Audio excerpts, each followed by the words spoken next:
Alright, we are trying this again. Third video of the day. Why I'm saying third is because there will be another video uploaded before this one. And this one is just primarily getting to know the other parts of me. Like I shared, I'm Celeste. I'm the founder, not the founder. I am the creator of this channel. I'm a founder of many organizations that are working in the DMV area. One that's 3 years old this year, one that is 2, 1, and then one is 0. So it's a lot of organizations that I do run. I'm super excited because I'm 28. Didn't really think that, I would have many organizations by 28. Trying to get them back out there and, well known because like I said, I've had surgery and I had to take some time off, but I can do some work remotely with them. So those are mostly social justice organizations that do issues around activism and our democracy and our rights and our lives. And then the new one is basically empowering the next generation of nurses and healthcare workers.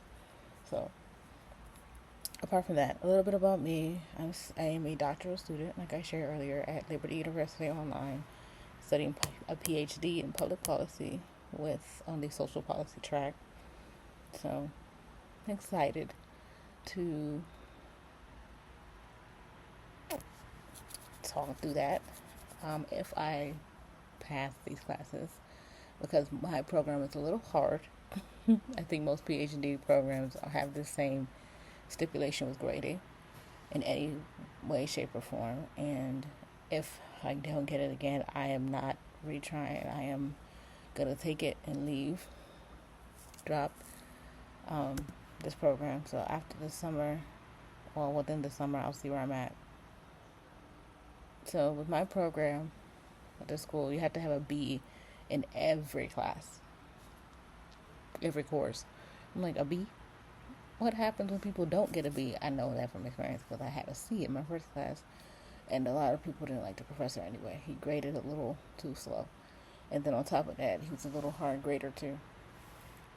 So I'll be taking 2 classes that I started with originally in January. Was it January? I think it was January or February. It was February because I didn't really wasn't able to start in their January session because I missed the whole thing. So I started in February and now it is June. So I restart at the end of this month to retake one course that I did get a C in, and then restart the actual other course that I'm in again because I had to have surgery. So I had to drop from those. So that's one thing about me. I don't really know how long the PhD program is at the school because the credits are 60 credits. It's like maybe 3 years total. I'm like, another 3 years of schooling? If you think about it, is it worth it? No. It is worth it to get a PhD if you're really passionate about getting it. I am, but to get a B in every course, I don't know. They're not easy, my friend. They're not. A lot of textbooks, required readings we have to read, and videos we have to watch. I'm not sure if that's it for me.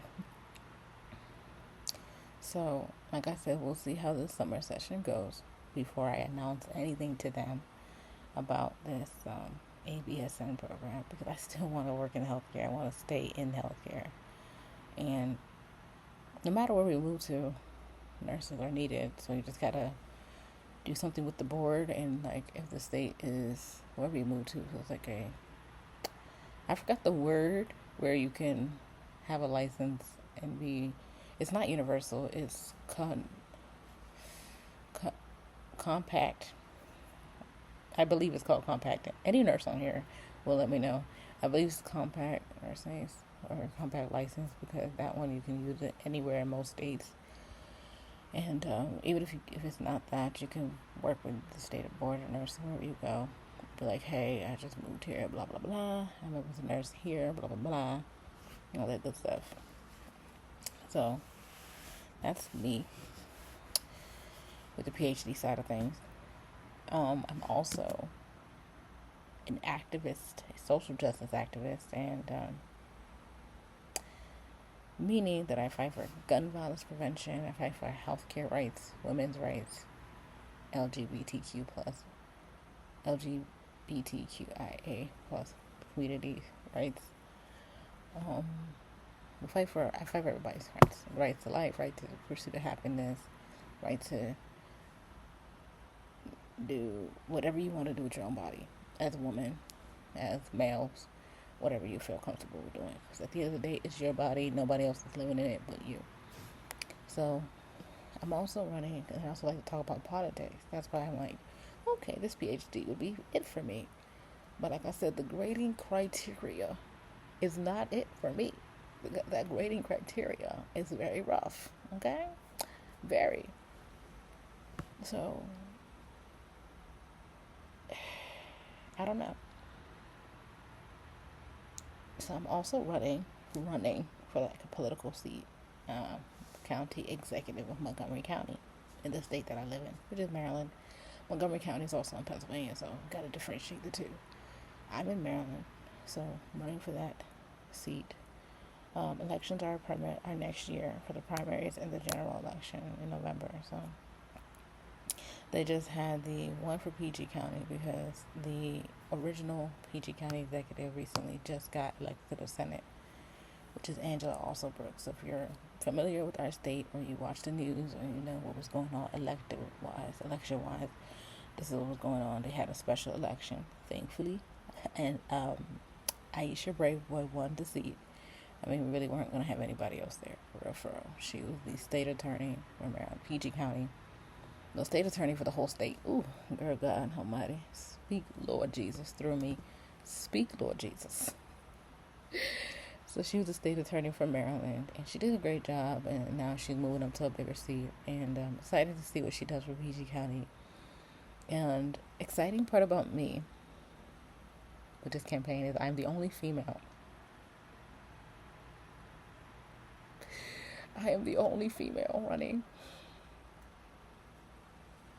That is still what makes me nerve-wracked, because no other female has actually decided, hey, let's run. Please, somebody else that's a female run for the seat. I don't want to be the only female running. But as right now, I am. I filed first. Then other people started filing. Only people that actually legitimately filed is somebody else. But I have no idea who. But another council member, 2 council members already that hold seats have already announced that they're running for the seat. But they haven't really filed with the Board of Elections. I said the Board of Education. It's Friday. It's been a day of relaxing, so I'm not sure why my words aren't working today. So I'm running for county executive. I cannot do anything in person right now, unfortunately, because of me being home from work and having to like physically see what is my full recovery, which I know for work is till the end of July. So I'm almost there, happily, and also I spoke to my coworkers today. Felt really good to talk to them again. I've been bored. It's just like you can't work, but you're also bored because you kind of do the same thing every day. Recline, sleep, eat. I need air, fresh air outside of these walls. But also, I can't just be going out willy-nilly for somebody to see, be like, oh, you can't go to work. No, I got nothing. Till I am physically cleared. And I'll tell y'all, utilize all your benefits until they'll pay you for being at home if you cannot physically go back to work to do the physical aspect of your job. So, yeah.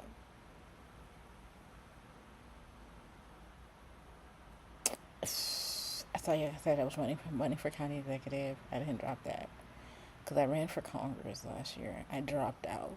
So,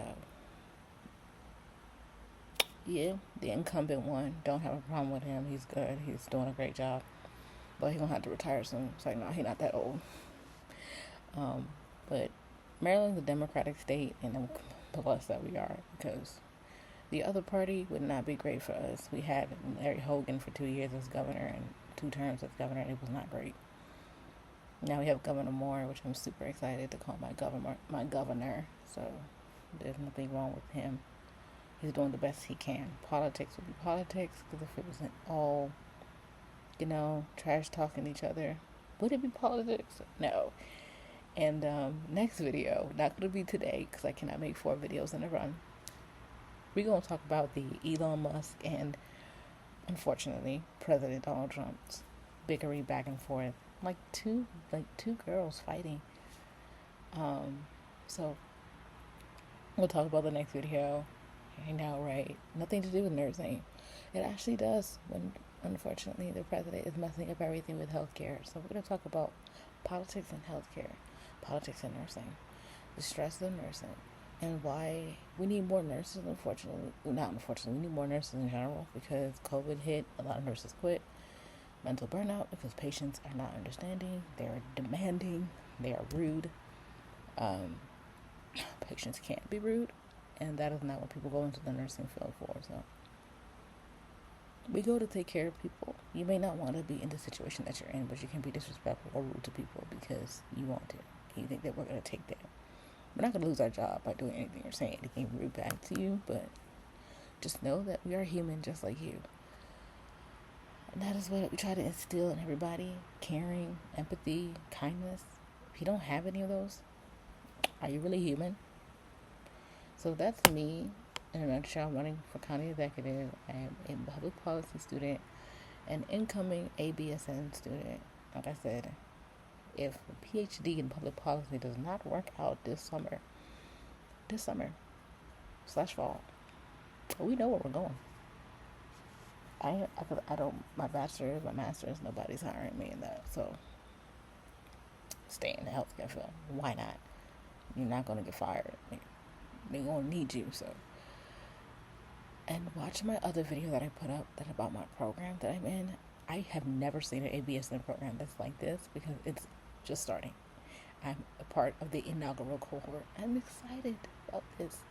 Like, I can tell you, I haven't slept without thinking to myself, like, God, is this the right direction? Is this the right direction? Is this the right direction that I'm going in? Because I tried nursing before. I didn't stick it out because I failed, of course, twice. And I was like, you know what? I'm going to do another major. We did another major. I got my bachelor's. But nursing has always been in the back of my mind. I don't know what it is about the nursing. This time around, it was because I was hospitalized for this surgery in my job's hospital. And I was like, we don't have nurses here. We do not have nurses here. There is a lack of nurses, and that's unacceptable. Because GW cannot keep anybody. It's true. I'll talk about it later. We're going to throw them under the bus because we can. Freedom of speech. But they cannot keep anybody. Nurses are short-staffed. Unacceptable. So, we have to do better, America, for healthcare professionals, for anybody that has a really stressful job, and just not give money to the billionaires anymore. How about that? Because as a regular person, we need to be able to sustain ourselves. We make up the majority of America, the working middle class. Well, basically everybody else apart from billionaires. We make up the majority. So, just a little bit about me. Drop any questions, comments in the section that y'all may have. They're going to be spaced out, uploaded, because I don't think I can do this back to back. So, I will talk to y'all later. It's probably next week, because I know I'm not going to have any time this weekend to record anything. So, I don't know if my sister's working tomorrow. She probably could be, because I don't think she worked last week. So, we'll see. I could record another video tomorrow if she's working, because my mom doesn't bother me as much in the morning. And yeah, so I'll talk to y'all later. Hope you guys like this video. Comment, subscribe, like, and we'll talk soon.